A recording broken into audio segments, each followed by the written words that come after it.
Welcome to Save As Ability, a podcast to educate and inform you about disability employment issues. My name is David D'Arcangelo, and I'm your disability policy expert. Hey everybody, great to be back with you. It's David D'Arcangelo, another episode of Save As Ability. This is actually part 2 of an episode. Last week we did, or actually 5 minutes ago, but through the magic of production, last week we did the assistive technology survey, and then this week we're going to do the all consumer survey results. But first, please help us out. If you could subscribe, like, share, comment, keep building our channel here. We keep getting great results, so but it really helps our channel grow if you can help us out with subscribing and sharing and all that stuff. So again, just as a little bit of a recap from last week. So as I was commissioner of the Massachusetts Commission for the Blind, one of the things that I thought was important was to install data initiatives at the agency. And really one of the ways I was modernizing the agency was doing that, because when I first joined MCB, there was little to no data. Really, the only data we had was how many people were blind by community. And they didn't even track all the communities. They didn't even have all 351 cities and towns throughout Massachusetts. So we fixed that. We added 351. We put in a short form, a long form. We have an electronic form. So now that eye care providers can communicate electronically and submit the reports of legal blindness electronically. So we did all of that. But then we went further and we did a series of reallotment projects and, generated data that way. We also did these surveys building off of our short form and our long form. And the last episode, we talked about our assistive technology survey. Well, in this episode, we're going to talk about some results that came as a result of our all-consumer survey. Here's the title page. And if you'd like a copy of either of these, please email me and or leave a comment, and we'll get it out to you, because I really think it's important to be operating in a way that is rational and data-driven. That's how you're going to improve outcomes from an agency level, and to be able to help consumers and improve our human condition the best, to be able to measure against and figure out what we're doing right or what we're doing wrong and how we can improve and things like that. So, all right, to some of the survey results here from the MCB All Consumer Survey. One of the things that I thought was interesting, and this is matching to the assistive technology survey. In the assistive technology survey, we had that, what was it? This one, it has 9% of consumers read regular print. And in the assistive technology survey, that was about 15%. All right, so the way we can think about that then is, if this survey is valid, which both surveys are valid, they had great respondents rates, they're well within the margin of error, high validity in both, if you read the methodologies of both reports. So maybe then the 9% is the floor, and then the 15% from the assistive technology, because they were specifically surveying on assistive technology, maybe that's the ceiling, right?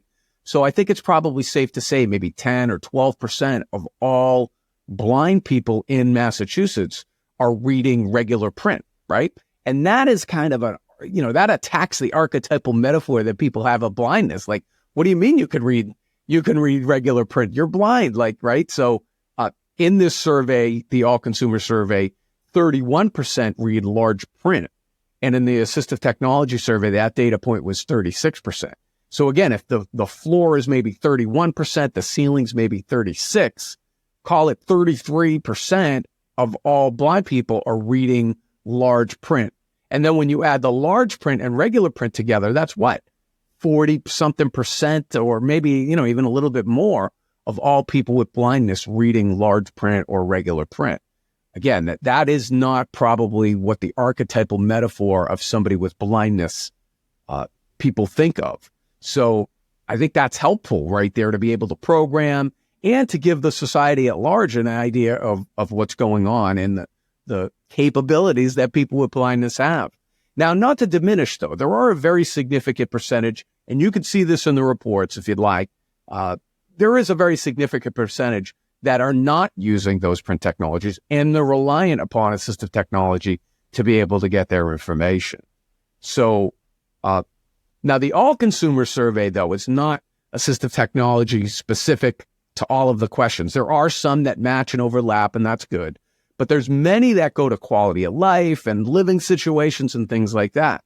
So one of the data points that I pulled out that I found interesting was about a third responded that they live alone.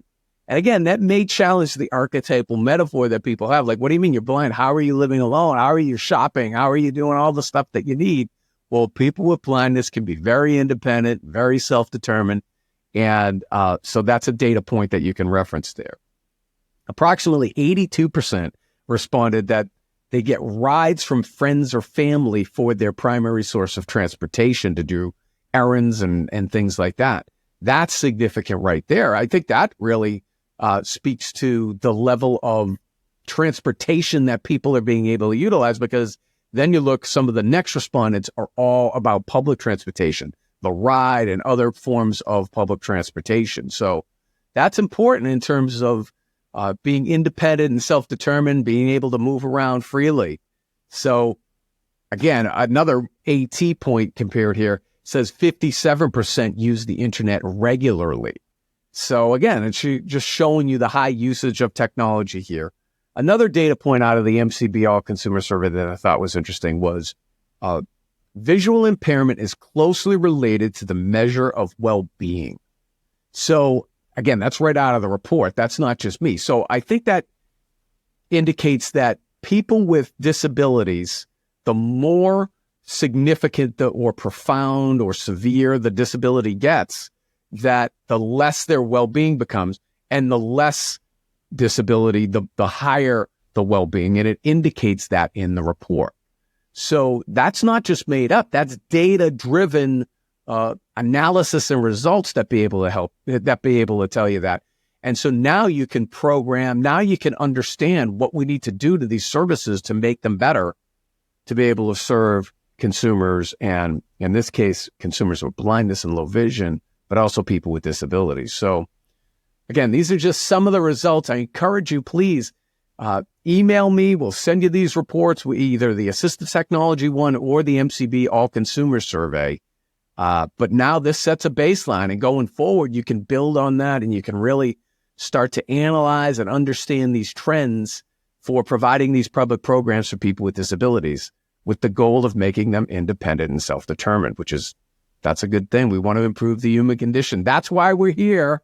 That's what we're trying to do here at Save Visibility. So I hope you got value out of both of these episodes. I think it's important that we operate on a rational basis, talking about data and not just politics, and not just, making stuff up when it suits you, but really going by the data to be able to inform us. All right. So we're going to keep at it. I'm fired up. Let's go.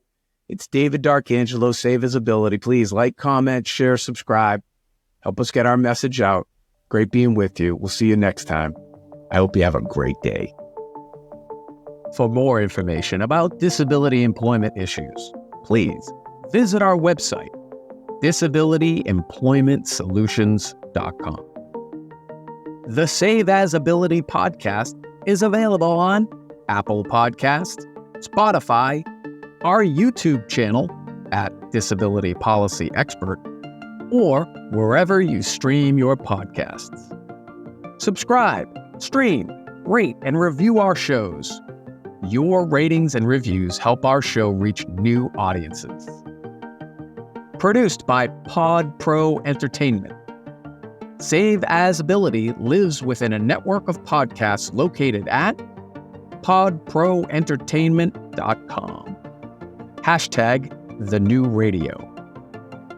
Again, my name is David D'Arcangelo, and I'm your disability policy expert.